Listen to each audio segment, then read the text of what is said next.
Hello everyone and welcome back to my channel. My name is Renee here at Simply Renee, and I'm almost completed with the summer 2026 reads that I've set out to do. I've had 32 in total, which was a big order, but I'm getting close to the end. Thankfully, a lot of these books have been quick paced and fast paced and easy to get through and read, so I wanted to share them here with you. Since my last video and update, I had about 6 books left to do for the summer 2026 season, and so far I've gotten 3 of them done so far, and here's my opinions and thoughts on them. The first one is We Could Be So Good by Sebastian, and this is a book that I wasn't too much of a big fan of because I'm not huge on historical fiction, but I did like it overall because I thought the characters were interesting. It's about two men in the late 1950s who work at a newspaper, don't get along at first, eventually evolve and start to feel romance between them. But again, it's the late 1950s and there's a lot of prejudice against their romance. So it's more about how they get to that point and try to overcome things if they can.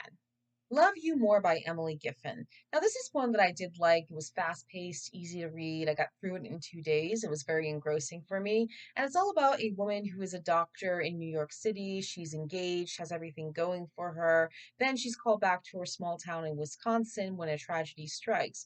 And in the midst of this tragedy, she ends up reuniting with her first love. The first one she never really fully got over. And then she's having to explore, do I stay here and try again with my first love, or do I go back to New York and be with my fiance? Now, I had a little bit of a conversation a while back about romanticizing infidelity, and I recommend that video, of course. But this is one that I overall did like, and I like the exploration in a lot of different ways, but I do have different opinions on it that I'll put in a review. But I overall did like it, and if you're an Emily Giffin fan, then I would recommend it for you.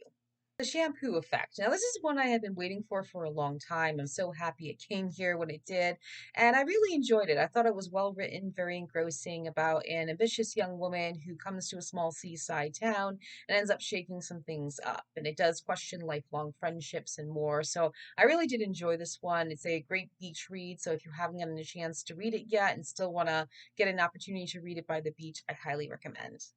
This concludes the 3 books I've read so far out of the last 6 towards my summer 2026 season, and I'm on my way to do the next 3. So hopefully I'll be able to finish them in time. I think I will be able to just because I have my staycation and I'm recovering from a bit of dental surgery. So I have a little bit of time to do that. So we'll see how it goes, and I look forward to reading these books and sharing them with you in my overall reviews this Sunday.